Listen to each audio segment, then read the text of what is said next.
up, then you can start to actually look for that counter pick for your mid lane as well, which I think is going to work super well because Xiaohu kind of got to see what a lot of the draft was last time before he had to make his decision on the LeBlanc, which were obviously worked out brilliantly for RNG. He had a full game and then half of a draft another game to, come up with a pick. So it works out. It works out, right? So, all right, let's see how it goes down in this one because Graves remains banned. They just absolutely do not want Wei playing Graves, understandably so. Yep. And then Maokai remains banned here as well. RNG kind of forgot about Maokai in game number 1, and I don't think they're going to forget about it again anytime soon. Kennen now also banned, so Evie has to play something different for the first time this series. I wonder if they're trying to push DFM into an Aatrox ban because, I mean, you haven't really had too much of a problem with the Kennen in either game 1 or game 2, so RNG definitely trying to get something out of DFM here. Yeah, I'm curious if they're just like, hey, look, we're going to drop the Gnar ban. We still think our Aatrox can do relatively well into the Gnar. Like, as we've seen, Breathe hasn't really struggled into the range matchup with that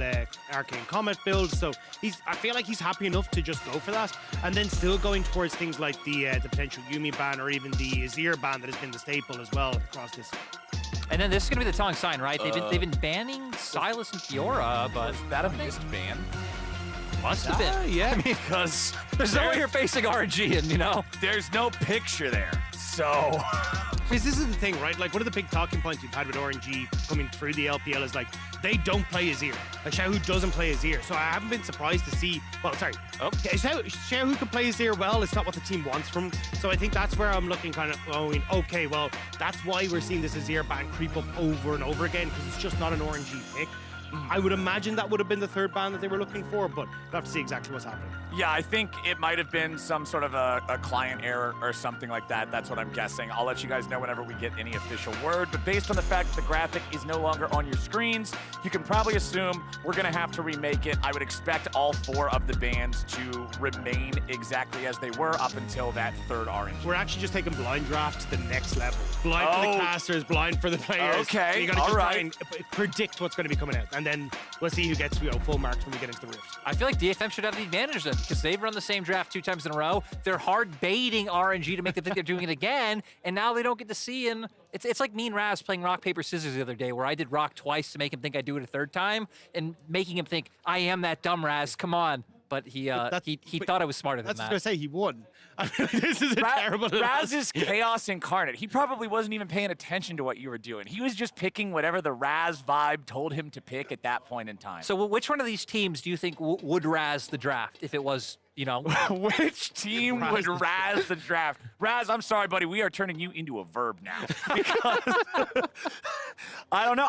Honestly, I think DFM might just do it. I think maybe they would. But we do have a delay on stage right now, as y'all can probably guess. Hopefully, we can get everybody back into a new champ select ASAP and get things rocking and a-rolling here. I'm excited to see...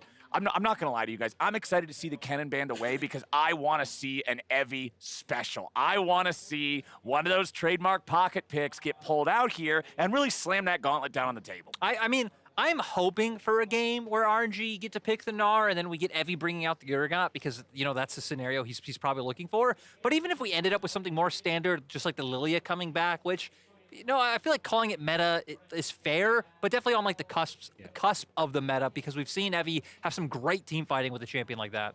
Yeah, and I think it'd be really interesting to see RNG adapt to it, right? Because, I mean, Kenju is a guy that has a ton of backstory here, especially the guy who actually did the Golden Road back 21/22, right? He wins Summer with EDG, wins Worlds with EDG, then comes to RNG, wins Spring, wins MSI. Like, this is a guy that has looked incredible in that coaching position, and you can see that even with that, RNG struggling game 1 against DFM, and now you're going to have to try and rely on that resilience from the coaching staff, give that to RNG to try and make sure they can get across the finish line. And I think that's one of the most fun things about a best of 5, especially coming from I'm an LCS caster. We come from best of 1 regular season, right? You don't get to see those adaptations throughout all of those instances. But here in these series, one of the biggest things is how you change, how you switch it up between each one of the games to answer what your opponent is doing. It's like the memes where, oh yeah, you can't stay 2 steps ahead. You got to be 3 steps ahead, so you're ahead of that other guy. But then he's 4 steps ahead, so he's ahead of you. It's just such a fun mind game to see these coaches and these teams play back and forth to really just one up the other guy or catch him off guard. I mean, I love that you say that 3 and 4 steps ahead thing, right? Because RNG being the victors in game 2, you would think, okay, at least in terms of bans, maybe even first pick, you are the ones who don't have to change change anything. Yeah. But them wanting to take it that extra step further are the team who are like, no, we do have a change. We did ban away the cannon. And again, it's kind of making the series evolve to where now DFM, again, I don't know if they'll keep something like the Fiora ban. Game 1, they banned the Silas. Even 2 games in a row, they've had changes. Yeah, and I mean, for DFM, the Vi ban is the one that surprises me, right? Like, we actually saw that come out the first time RNG took to the stage against DRX and didn't look so hot. We've kind of seen it drop to the wayside here for RNG as well. But it looks like DFM are just like, look, we're just worried about things that can immediately start fights, where they can catch people out and not really give us an opportunity to have some sort of answer back. See, I'm not afraid because I'm not an analyst to just go on record and say I hate Vi as a champion. I think she's bad. I think the only time she's ever good is when she's a specific counter to something that needs answered, like Zeri. Whenever I see Vi just being like first picked, I'm like, y'all deserve to lose. It's one of those moments where I just don't have faith in this champion. And so if you got to give away a ban, I'd like to see that one drop. Spoken like a true Skarner, mate. Yeah, no, Vi is one of the only champions in the game that when I lock in Skarner and I see the enemy jungler lock in Vi, I think your champion is worse than mine. That is one of the only champions in the game. I am honest in what I am saying right now. I promise this is from the heart. I just have no faith in that champion. You know, I don't think since you're not an analyst, you don't fear saying that because, you know what, I don't fear saying it either. I don't want to see the Vi locked in, even if it is let through.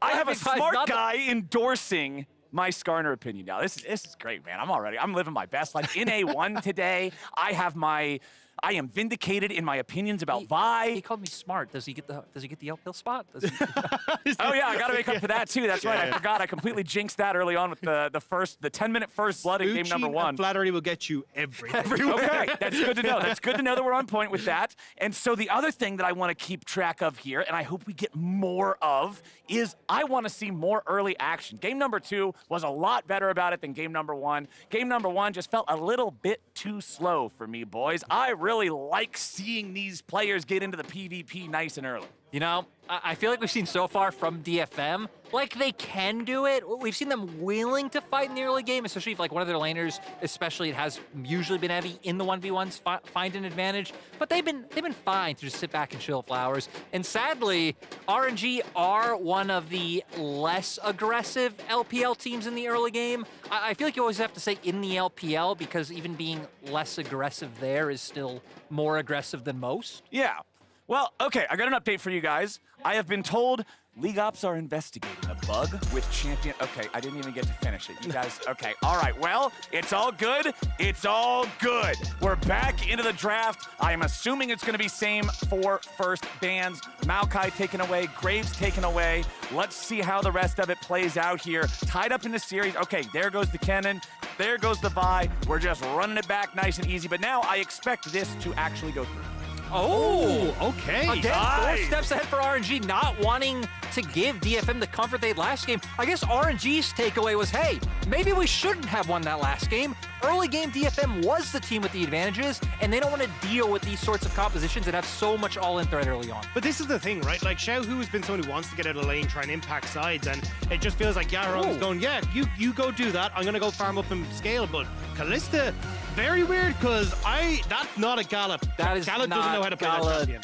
Gala Calista. No. This is not... Does not compute. Does not compute. Gentlemen, are you saying that this might be a somebody didn't do their homework type of ban? I'm saying, I don't know if during groups, RNG did scrim DFM, you know, because they were in different groups, right? Right, Group yeah. A and Group B, and then maybe Gala was playing some Callista, had some pop-off games, and as DFM, you don't want to deal with it. All right, well, based on our knowledge, though, you guys are telling me this ban's a little bit of a head-scratcher. It does leave the Aatrox open. With Aatrox open, that means RNG are going to lock it in. Yeah, so gonna keep it standard, right? Going back to something that's worked. Reeve did have a phenomenal game last time around, but Tagda instantly DFM going towards the Yuumi. So Flowers might want more action, but DFM wanting to stay with a bit of that slower pace, but still indexing into strong team fighting. But I still think this works out super well, right? Because we've seen the Sivir Yuumi kind of creep back in towards the meta. It's been incredibly strong. That would be a fun one to come through, but I'd be surprised. And look, I think you're going back towards what's ease of access here, right? Steel has looked good. You still got that flexibility to heavy in the top side if you want, but I think Sejuani jungle, having a bit more of an engage here for RNG could work out well. All right, just a quick update, by the way, since we never really gave you guys the story conclusion to what happened earlier. League officials determined that RNG was unable to ban Yone in the draft, so there was some sort of an error there. And so the lobby was remade with the same picks and bans up until that third ban for RNG that looked like it was missed the first time around was just a bug. So anyway, we're running back Aatrox, we're running back Viego, and we're locking in Silas. Triple melee for the top side of RNG. Yeah, and I actually like the pick in the context of this draft because you already have two phenomenal ultimates. Just like that justifies the Silas pick enough, just with the Yuumi and Sejuani ultimates available. So once again, going to be very scrappy, very brawly from RNG, but the Sivir locked in for And it's DFM. basically a call out against DFM, right? It's like, do you pick Sivir or are you going to pick something like the Azir here for Yarong so we can actually have a bit of a decent time in that lane? So this is where now I imagine we're going to see a little bit more of a focus on towards mid lane bans here to make sure the Yarong isn't going to have the best of times and you can actually set Xiaohu up to have a good face. And that's the thing, right? Because I feel like as DFM, maybe you don't feel as pressured to take the Azir because you still have other control mages in the mid lane that you can pick up, things like the Victor, the Talia. We've seen Vex come out against Silas a few times this tournament, so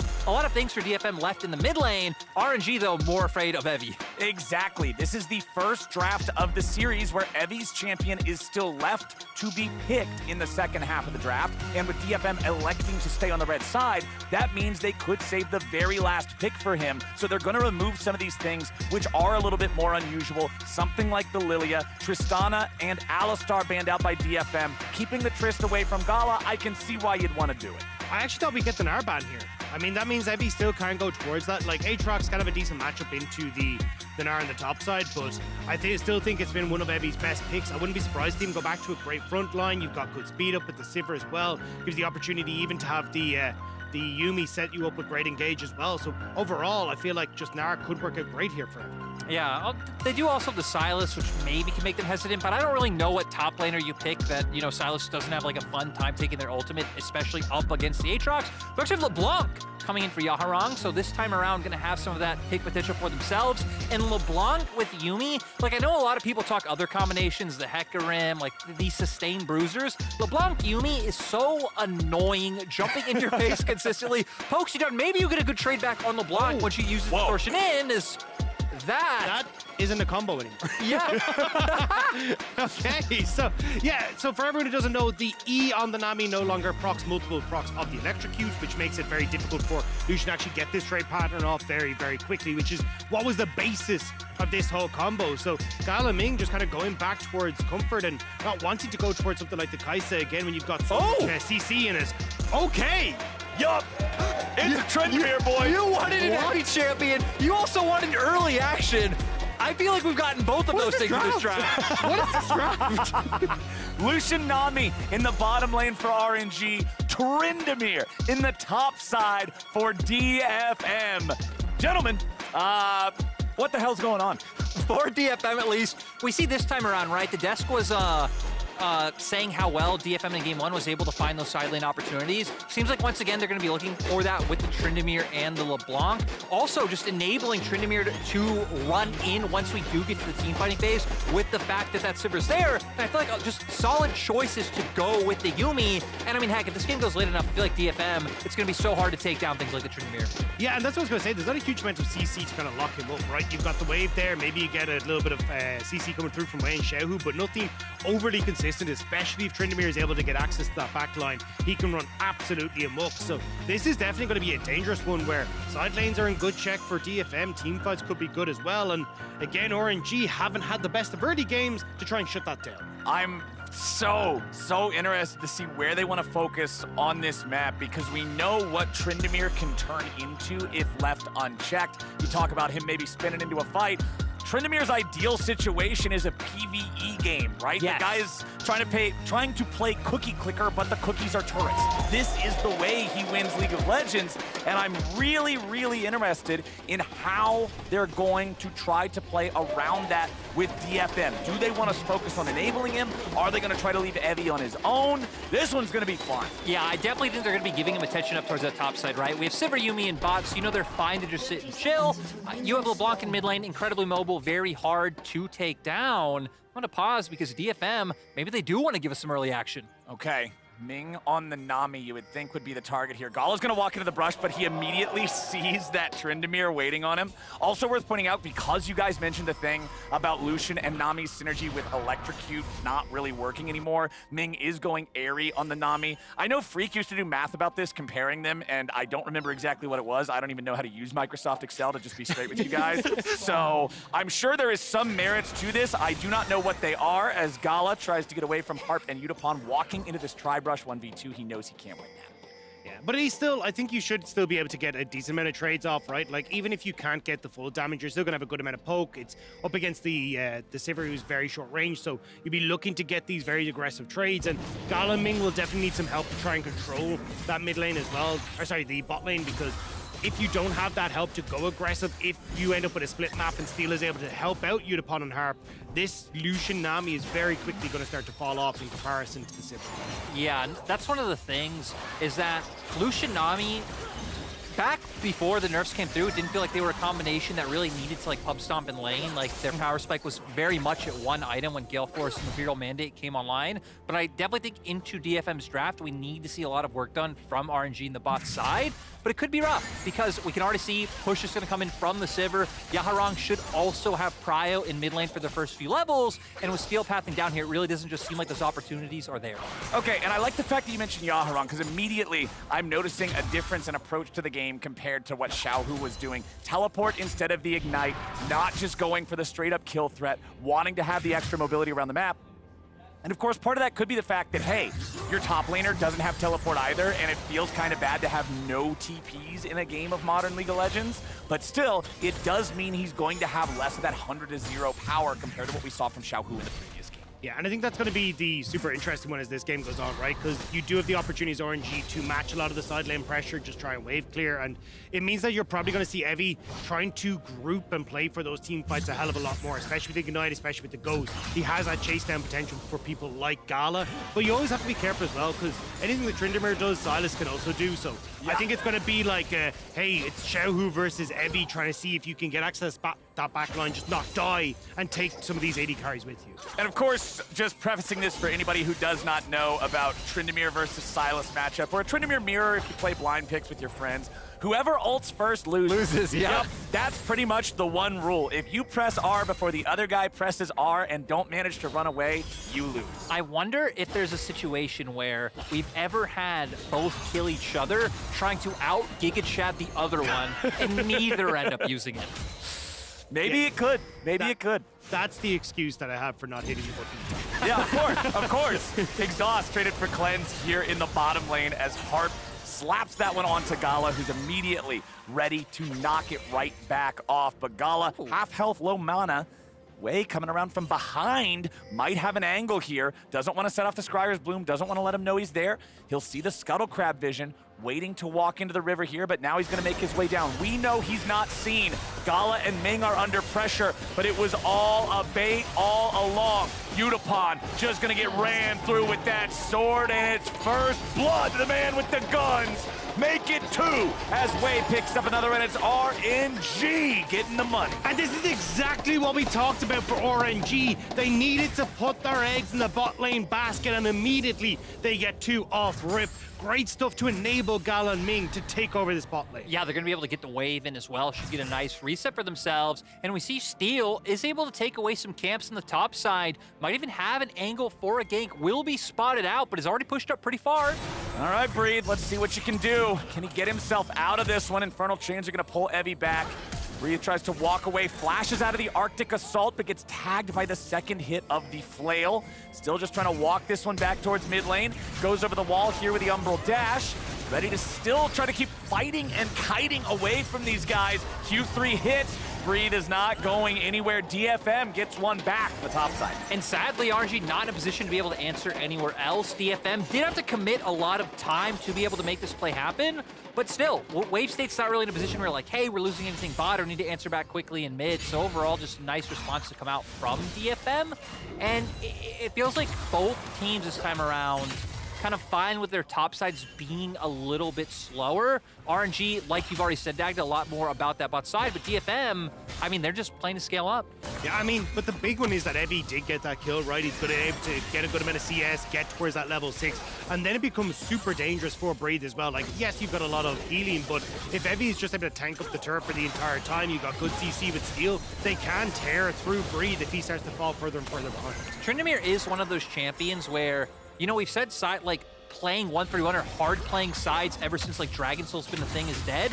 Tryndamere is one of the champions who actually can still dive you and actually get pressure on a turret. So very good for him, especially he already hits level 6, so it makes sense it steals up here. Oh man, this is where you can just get scuba levels with your dives, boys. It's so difficult to deal with Tryndamere in these situations, especially just as a level 5 Aatrox. Breathe is still hanging around. The turret aggro comes out. It's initially onto Steel. That was a bit of a screw up there from DFM. Now Evie's underneath the turret, but Waves already showed up. This was a massive mistake from Detonation. Focus me, and focus they will. RNG get 2 more. And you can understand the idea. They have the stacking wave, they have the ultimate for Evie, but the fact that Wei was able to make his way up there and honestly get the possession right in time to like jump in between Breathe and Evie, everything just going the way of RNG. And you can see Auron's trying to see if he can make the play happen then on bot side because they know that Wei is top, but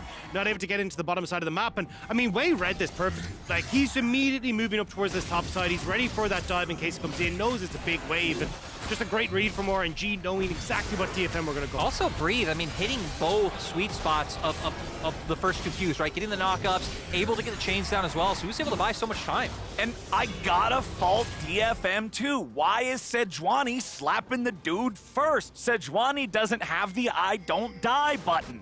It just seemed like it was a little rushed, it wasn't fully thought out, and it costs them a lot. RNG up 1,500 gold, not even 8 minutes into the game. Their best early game so far here in the series.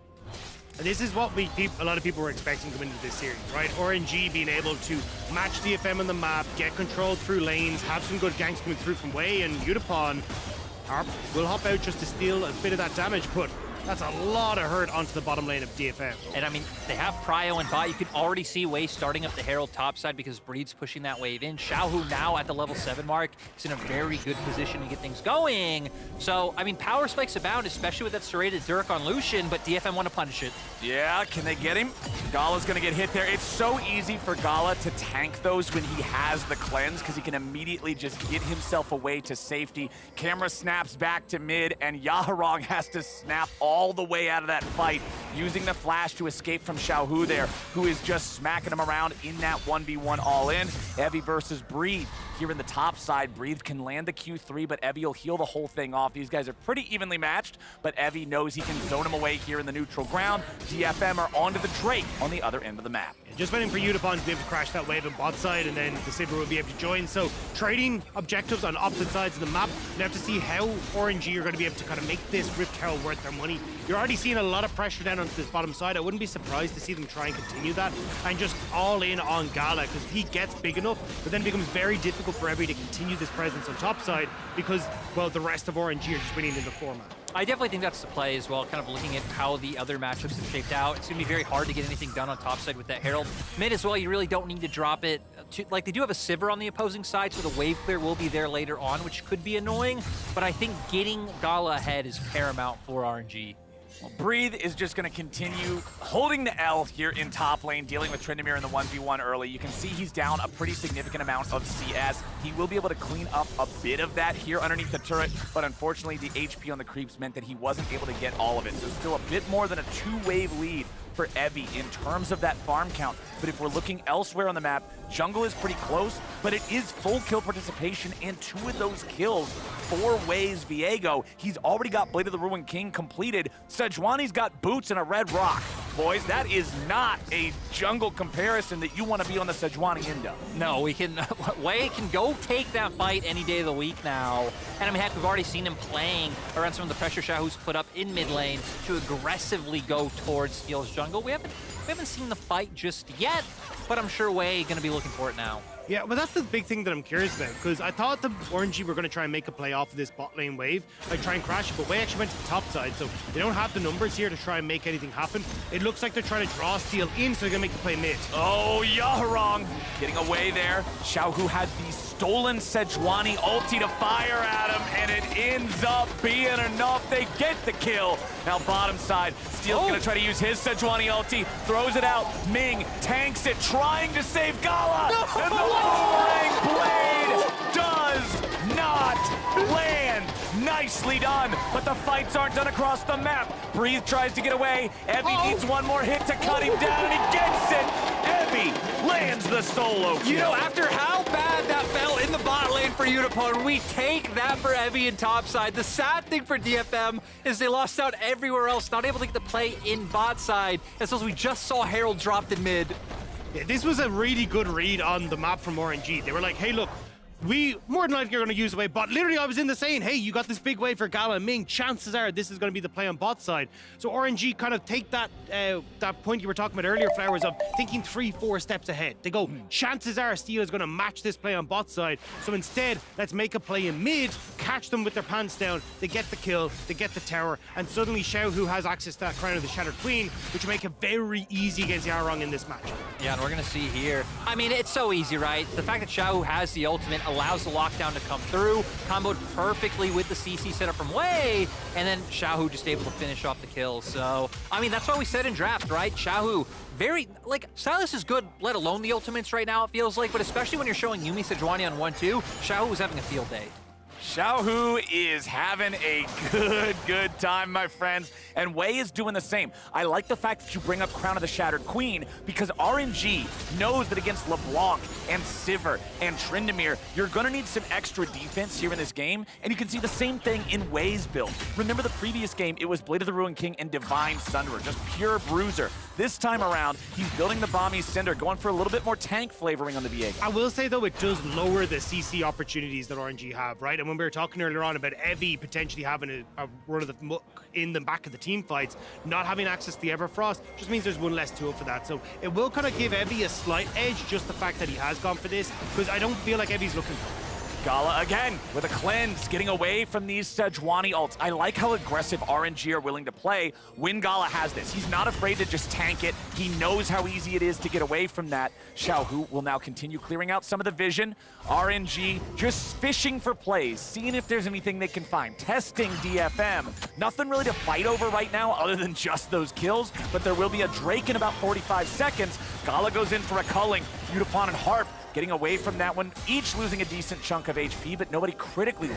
I actually like what we saw on the mini-map, because if you see, Evie actually moved over towards mid, and heck, now going to be able to potentially take away this blue buff. But for DFM, when you start falling behind like this, you need to look for these plays where it's like, hey, obviously Breathe wasn't showing it topside, but maybe I need to drop a wave here, or like give Breathe the chance to show up and push first, because you need to overwhelm them somewhere else that they don't expect. So look for the opportunity mid. Sadly, Xiaohu didn't overstep, so DFM weren't able to find it, but DFM, knowing they're starting to fall in a bit of a hole, are starting to use the tools they have to try to get back in. And the biggest problem for them is that now they kind of have to try and give over things like Infernal Dragon that's about to spawn here over to RNG. You have the Rift Tower that's not going to be up at the same time, so RNG should be able to get that and still be able to move up towards the Rift Towers, especially with the Gale Force completed now coming through for Gala. He's in such a good spot for some of these team fights. Yeah. This is, I mean, this power spike cap, this is exactly what we wanted to see. I mean, if anyone walks a bit too far forward, just Gale Force into calling is enough to 100-0 people. Sadly, though, doesn't exactly have that calling yet. It'll be back soon. It'll be back in plenty of time, you would have to expect. Once more, it is Wei on the Dragon all alone. He doesn't need help to take that one down. DFM trying to go elsewhere, like you guys were talking about, trying to make something happen on the top half of the map, going for the second Herald of the game. They're down 2,500 gold. They gotta find something to stop this bleeding a little bit, make sure you're not falling behind. The Gale Force on Lucian is not the only thing being completed. The Imperial Mandate on the Nami also online. She doesn't even have any shoes. Wei goes bottom looking for Yaharong, who snaps back to his first position, tries to trade with the Viego, but it's just not gonna be enough. And now, with the turret plating gone, Xiaohu's just clearing out the rest of these minions. They're not gonna take the tier 1 turret just yet. next wave collides, and that one is just money in Xiaohu's pocket. RNG just cross-mapping well, understood that, look, if you're putting all your resource into getting the Rift Herald, well, we can push mid, we can then let Xiaohu take this bot wave as well. Yarong will just show up as the last few minions die, but it's just RNG again, kind of what we saw in game number 2, once we got to the mid-game, playing the map well, continually getting more and more control on the map. And I feel like if you were DFM, right, we looked at their comp, we talked about playing around sides, but the fact that one, Xiaohu has found a lead over his counterpart, and I feel like two, the bigger one, is Wei being so far accelerated, means that you always have this kind of two-man squad playing around sides, not giving DFM those openings. The only one I'm worried about is Evi. Okay. I mean, Gale Force Zeal Yes. completed, like, he is a big old boy, and he will happily tear apart anyone who steps into his lane. And I think that's why we're kind of seeing DFM at the moment leaning towards this top side, trying to get the vision control they need so Evi can play aggressive so we can look for that top lane turret. I feel like Gale Force is the I have to win this game by outplaying my opponent's item for Tryndamere, whereas Kraken Slayer is just that everything's going fine. All I have to do is stat check whatever they put in my way and cut through him and I'll be fine. So I've got eyes on Evi all day. This is the dude who's found solo kills. This is the guy who's been in control of his lane. This is the one point of power that DFM really has. And I feel like without playing around him, there's not much of a win condition here in this game for him, unless maybe for some reason RNG just forgets to press the gas pedal down and you get to 6-item Sivir. Yeah, there's definitely still possibility for RNG to throw this as this game does go on, and I like that DFM now have been posturing aggressively around the map. Seems like they're trying to find an opportunity to use this Rift Herald. Wei, though, going to be doing some hunting of his own. All right, they're after the Nami because they know that Lucian can get away from it with Cleanse. Ming stays alive, and now with the wave going forward, the revenge is swift, and they punish Steel. Evi's forced in the ulti, and these are not the plays they needed from that Tryndamere. Breathe takes out Yutapon, and Yaharong will stumble away with his pet cat, the only one left alive, surviving the slaughter. It took a game and a half, but RNG have woken up in this series and they have chosen violence. RNG now going to start moving through the mid lane and get another structure for themselves. And not only get this mid, right, this is also relieving pressure off of Breathe, who's finally like, cool, Tryndamere's on my lane. I can farm minions and push in a turret of my own. And the gold lead now swinging upwards 5k plus for RNG. It was just a great fight from RNG. Ming doesn't get bursted out at the start of this and then lands a miracle bubble as well onto Evi to prevent Evi from actually being able to do much damage to Gala. So from that point forward, RNG were just able to close that one out. Again, side lane's now fully in control for RNG.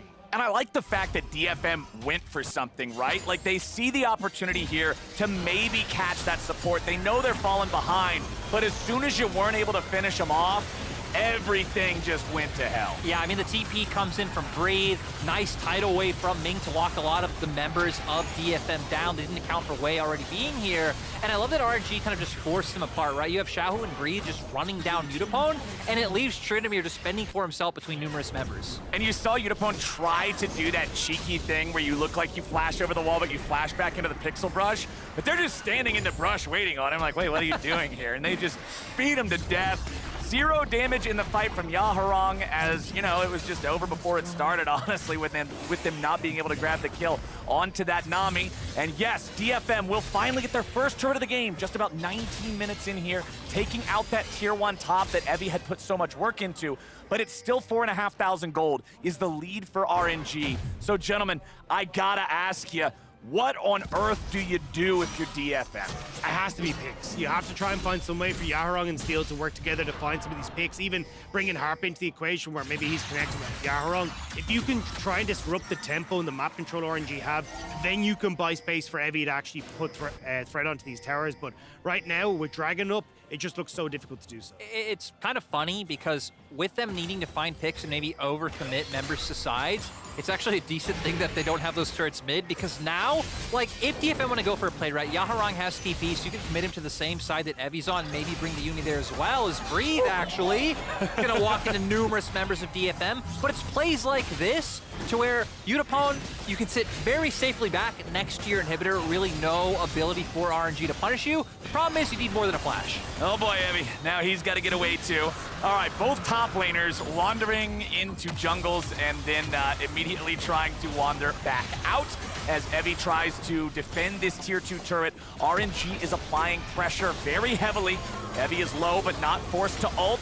Xiaohu can just jump right back in there, make sure they destroy that turret. Yaharong's looking to see if there's anything to grab, but he's stunned. The bubble flies out and only gets the clone. RNG's war machine is not slowing down. But this is the trade-off when you try and make that pick in the top side, right? Now you don't have the members bot lane. RNG are able to get onto the tower, and now DFM overcommits the bot side, which means that Breathe can get the top turrets. Yeah, and that's just one of the things, right? Since RNG are so far ahead, they have so many more options available to them. Any play DFM makes, they will be at a disadvantage, and heck, maybe now TPing Yaharong in. They're going for Breathe, but Breathe recognizes the safest place to go is actually towards his teammates. Xiaohu in trouble. Xiaohu destroyed.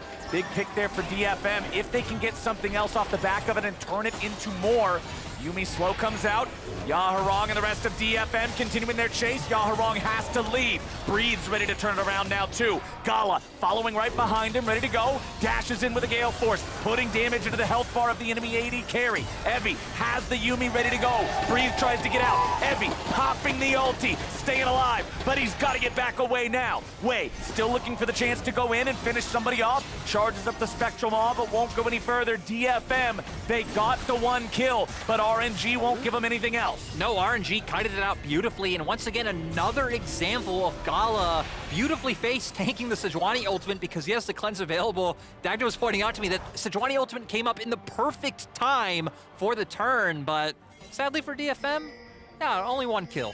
I mean, look, they get the pick onto Breathe, which is nice, right? Like, the TP comes through, they commit a lot to make sure they can get this, but this is what we're talking about, them trying to find these angles of attack to pick off low health members of RNG.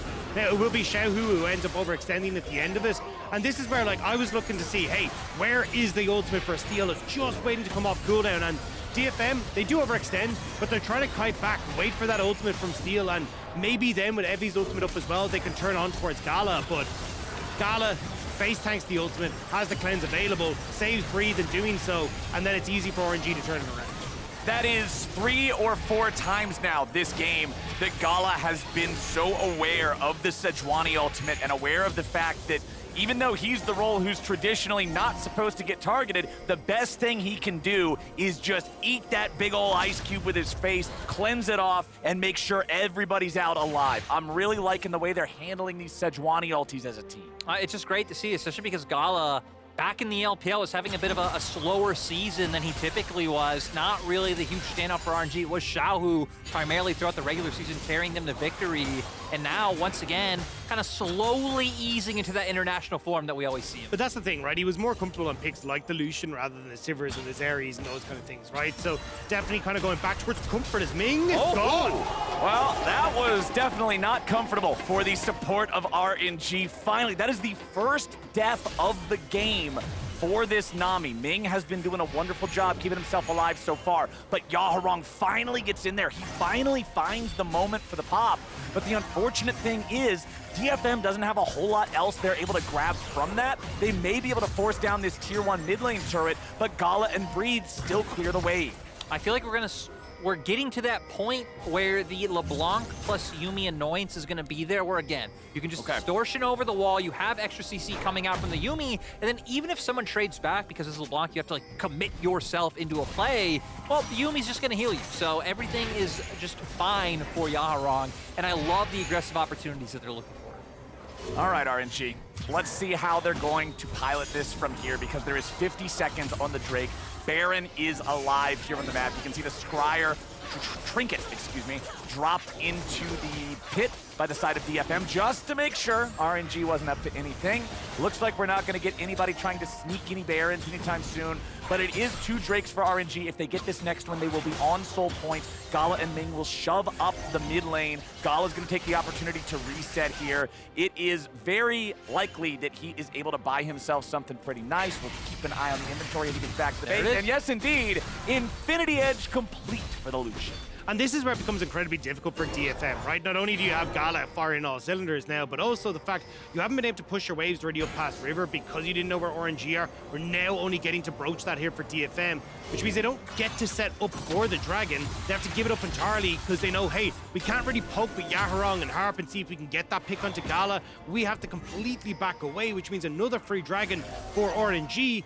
And DFM need to figure out what they need to make that price be for RNG. I feel like the good thing for DFM, though, right, is that they have that scaling timer for the Sivir, for the Tryndamere. You can see Udapon super close to that Infinity Edge to come out, and the analyst desk was saying, hey, like, even if it is some other members being the playmakers, he is the one who has to be the big carry for the side of DFM. Yeah. So the fact that you have this 5 minutes... Oh, Gala getting hit with the Sejuani ulti, but again, the cleanse, it's always ready to go. Breathe now coming in from the side. Udapon, Evie separated from the rest of the team, but now Breathe is under fire. Evie forced to ult, stuck in CC for an incredibly long time. He's still trying to get away, but Wei is on the hunt and on a killing spree. Steel now has to try to hobble out. RNG still looking for a little bit more. Xiaohu goes in with E2, but a nice spell shield is going to stop him in his tracks. RNG have killed the enemy top laner, and they'll try to find some more.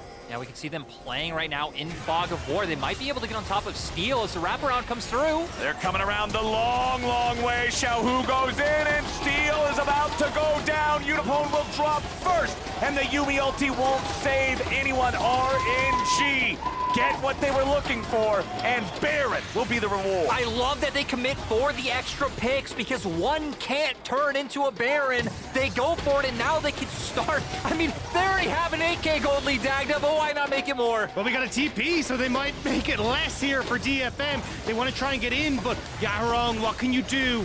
Yaharong going in there. They know that Xiaohu was low. He was hoping maybe he'd jump in, pop Xiaohu, jump right back out.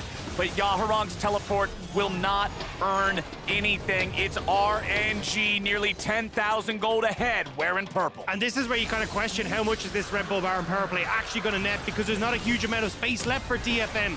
Gala tanks up this ultimate at the start once more, causes DFM to overextend, and Breed with a decent flank here as well. Just again able to separate out the members of DFM, consistently just kind of finding the ebb and flow in this fight as DFM tried to aggress back forward. And eventually Wei finds one reset, and that's kind of where it all bursts open. And this is where I was surprised that RNG were able to find more, because they sort of disengaged at first, but they commit to the wraparound, and DFM, knowing they need to try to play for picks, waited in the Raptor pit, which opened them up for the collapse from RNG to finish these kills off. And that's what's kind of surprised the DFM trying to commit for that. They actually had a blue ward on Baron, so they knew RNG hadn't turned back towards the Baron area, but got a bit greedy, and RNG were able to punish. Now separating out into their lanes. Push already was there in the mid lane, so RNG now going to move up to top side and get the last remaining outer turrets. Alrighty, guys, it is do or die for DFM as they try to dig in their heels and hold on against this Baron push. Udapon at least having the Infinity Edge up on the Sivir. This is kind of that floor for where you say, all right, Sivir's online. But man, it is a rough time to finally get there. You don't want to be staring down two barrels like this, but it's RNG, locked and loaded, ready to go. They'll take down the tier 2 turret here in the top lane, and now all that's left is the DFM base. And this is where we can see the annoyance for DFM not having that TP on Evie, because Xiaohu can be down here, match these waves, and TP up if anything happens. Evie feeling like, hey, I need to be with my team right now because they are going for this push, and can't put that split push pressure that he would so want to use. Exactly. It's a double-sided sword, right? When you take the combat summoner spell, if you get ahead, if you're playing the game you want to play, you're a nightmare to deal with. 1v1, nobody can mess with you. 2v1, they got to think twice. But if you're behind, man, your ability to hold on and be able to get that footing on the map becomes much more difficult. And now you've only got a minute and a half until the Dragon as well, so you really need to get that footing on the map so you can try and contest this, but it just doesn't seem possible right now. You've got a ton of vision being established by RNG. It's already just been cleared out by DFM, but being re-established on the bottom side, and there they got the pick. Oh, Steel will try to get away from Gala here. Nami Wave fires off, but the Sejuani is already gone. Having Harp attached can give him that extra bit of movement speed there with the heal to make sure he gets out of the way. But the map is owned by RNG. Everything is dark and full of terrors for the side of DFM. Gala did have to use his cleanse in that last one, though, when they're looking for the pick on Steel. So maybe that is now the angle of attack that you can look at for DFM. If Yaron can get over a wall with Harp in tow, maybe they can find that moment onto Gala, but it's slim pickings with how difficult it is to get to the Dragon. And I think slim pickings is a good descriptor for the current state of the game in its entirety. If you are DFM, we're at the point in the game where you're having to make nothing but tough decision after tough decision.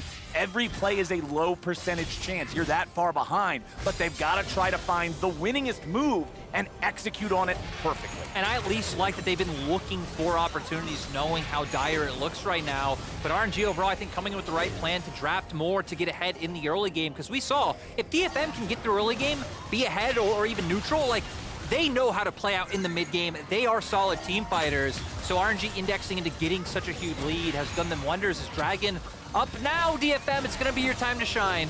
Alrighty, there it goes. Xiaohu getting away from the Sejuani ulti there. I do believe that was a Mikhail's Crucible. Yes, it was. Ming is now ready to go. He's saying it doesn't matter if Gala has cleanse or not. We're past that point in the game.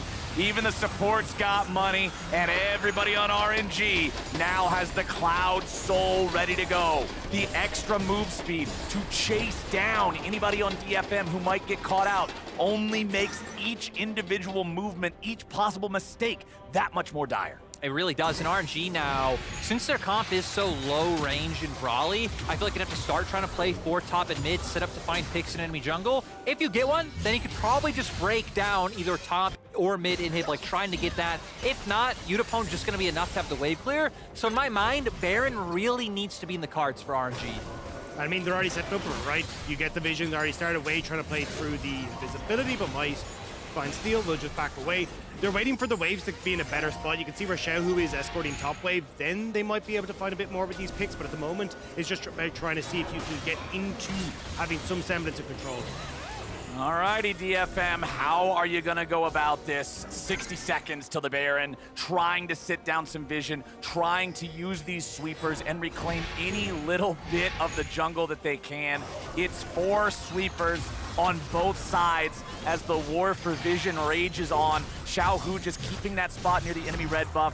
Breathe down here defending the tier 1 turret against Evie, who's still just trying to find something there in the side lane. Gala goes in for Udapone. He will not find the kill, but he really makes him sweat. Gets both summoner spells out of the DFM AD carry as Evie versus Breathe is not going Evie's way here at the start. Breathe just gets the ulti out of the Tryndamere, goes for the flash Q, won't find it.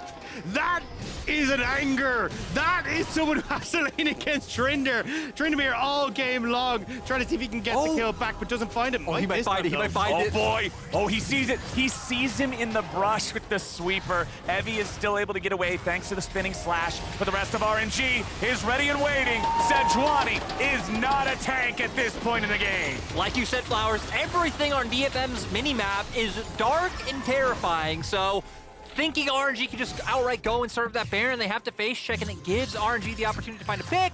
And look where they're going now. Exactly the tool they need to start breaking down structures with the amount of weight they're coming out for DFM. DFM will send Yaharong with Harp attached to him close by. Maybe go for a Miracle Steel burst over the wall or something. There it is, jumps in. It's still at 4K. There's not a whole lot happening from that one, but Xiaohu might make something else happen here. Nope, just scares him off, backs away. RNG, they got Baron again. Reset's going to come through. You've already got Breathe making sure that waves are fully in their favor, pushing these in.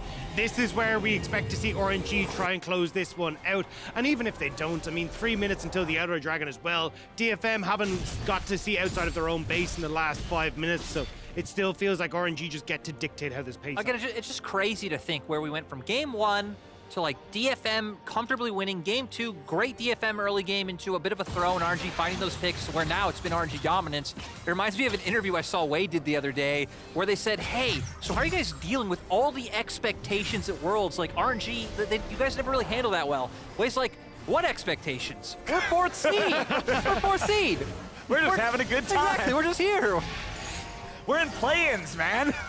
So you can see RNG, I guess there really is nothing to tilt from when you are coming in with that as your mindset, which is a pretty good mindset to have coming into any international. So kudos to them, because now, I mean, with a 13K gold lead, with Soul, with Baron, right? This is just about how RNG ends the game rather than when. It's Hakuna Matata for RNG, and they are feasting on DFM here in this third game of the series.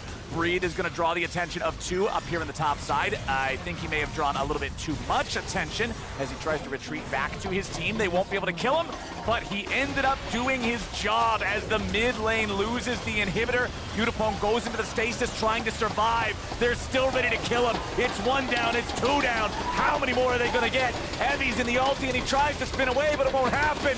Yaharong, he dies too. A triple kill over to Xiaohu, and RNG will take this game. RNG delivering on the expectations. Such a dominant game 3 coming out from them. And DFM have to go back to the drawing board and again try to find that winning formula they had in game 1.